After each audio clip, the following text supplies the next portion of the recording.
Brought to you by the Every Dollar app. Start budgeting for free today. Hey, how's it going? Thanks for taking my call. You're welcome. How can we help? So I make about $80,000 a year. I have about $85,000 in consumer debt spread out between a car payment, a personal loan, and some credit cards. Okay.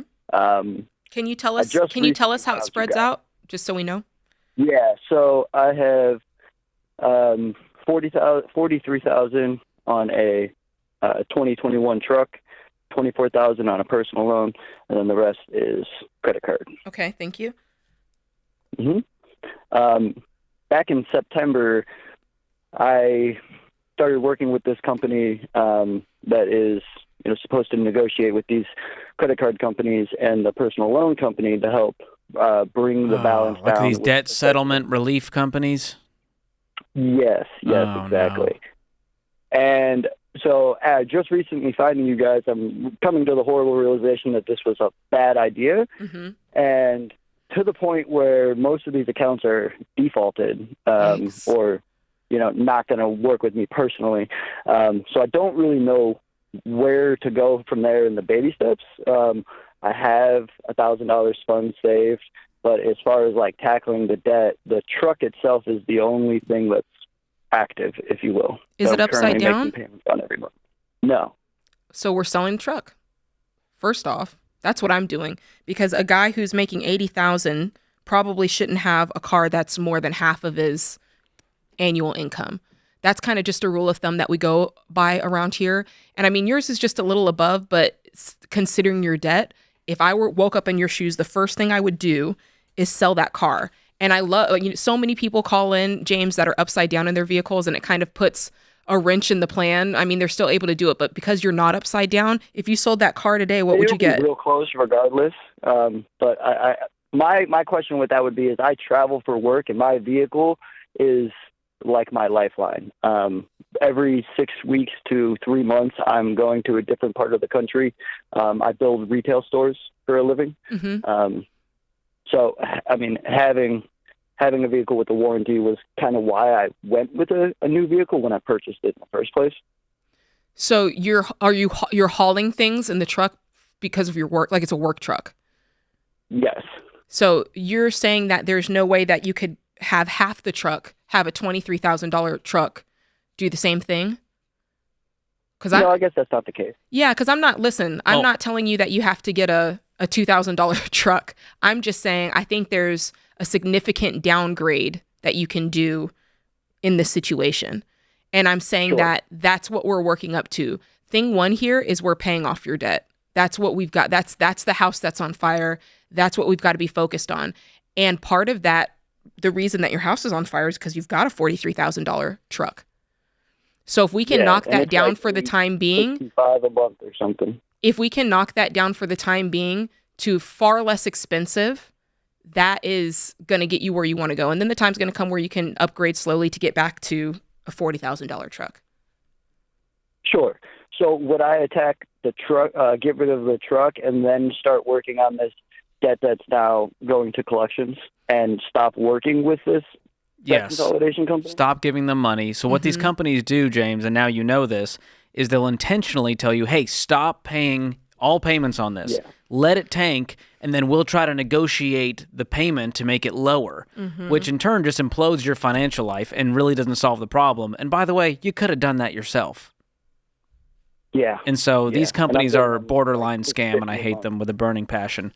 But yeah, we need to get rid of this truck and downgrade for now, which is going to free up a payment. You said how much is the payment on this truck?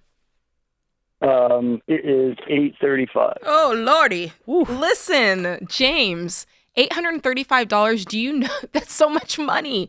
That is so much money. You're going to be able to make such great headway. Before you sell the truck, obviously, you're going to need to set aside some cash that you can get a car in cash. And again, remember, this is just short term. Like, I understand everything you said about your truck being your livelihood in many ways, but this is just such a short-term sacrifice, because with $835 saved up, or, saved in your budget every month, you're going to be able to pay off $10,000, $11,000 in credit cards, lickety split. You're going to be able to pay off that $24,000 loan lickety split, because I know that's not the only money that you'll be able to free up to put towards this debt. Yeah, sure, absolutely. And James, the other issue with using this truck for work, a new expensive truck, is that you are destroying the value by taking this thing on the road like that. And so you need to get out of this thing while you can, and you're not underwater. He's lucky he's not already with the miles. You'd put another 10, 20, 30, 40,000 miles on this thing, and that value is just going to drop like a rock. Mm-hmm. So that's your homework coming out of here. Your homework is, we tell everybody to get on a budget. So make sure you pull out an every dollar budget. That's just going to help you. That's your roadmap going forward. And then number 2, you're going to start saving up a little bit of cash so that as soon as possible, you can sell this car and have some cash to get just in the meantime. Because once you sell that car, it's going to take you a year to get out of this debt or less. I'm going to say 8 to 12 months to pay this off if you get after it. Fair enough? Okay. And and I'm not entirely alone here. I do have a fiance and 2 children at home. I have a 7-year-old and a 1-year-old. So it makes it a little difficult for my fiance to, help in the income endeavor. As of now, we don't really have strong support system around. But as I don't think she should help you yet because you're not married yet. So until you get married, even though you might be living together, financially keep it separate.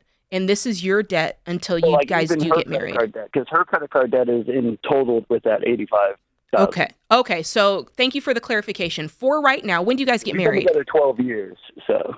Oh, you've been together 12 years, but when do you get married?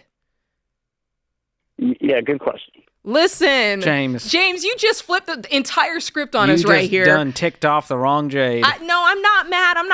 I just wish I had this information sooner. Listen, number 1, get married and stop playing. If you've been together 12 years, you got 2 kids together, this is the woman. And if it's not a real wedding and it's just not in the table financially. I get that, but literally just get the piece of paper because this is for legal protection for both of you. And if you guys want to do the party later, that's fine, but get the piece of paper so that you can combine your money and it's safe for both of you. Like, just talk her and be like, listen, girl, we've been together all this time. Come down to the courthouse with me. Let's get this paper signed. You don't even have to tell anyone. All right? That can be your little secret until this is just to keep you safe under the law of combining your things together. Because if something happens, you want to show that you were legally married. There's financial and legal protections with marriage. So that's right. So that's you got some work to do, James. James, thanks for telling us. He just entered the fire by telling us last minute. 12 years. Listen, get a Costco pizza and a Costco cake, and we'll celebrate later. But listen, they don't even have to tell anybody. Just go get the DATGUM certificate. Don't tell anyone, and then when you can pretend like, we set a date and we're getting married. Like, nobody knows. At this point, they forgot. I mean, they're like 12. It's been 12 years. Man. Everybody around them thinks hope. that they're married. Yeah, That's crazy. Listen, if you're listening, I don't care if you've been dating for 8 years or 24 years. If you don't have that piece of paper and something goes wrong, you are not protected. Get married, get the piece of paper so that if something goes awry, the law is on your side to make sure you get your cut. Come on, ladies. This is The Ramsey Show. Create your free every dollar budget today, the simplest way to budget for your life.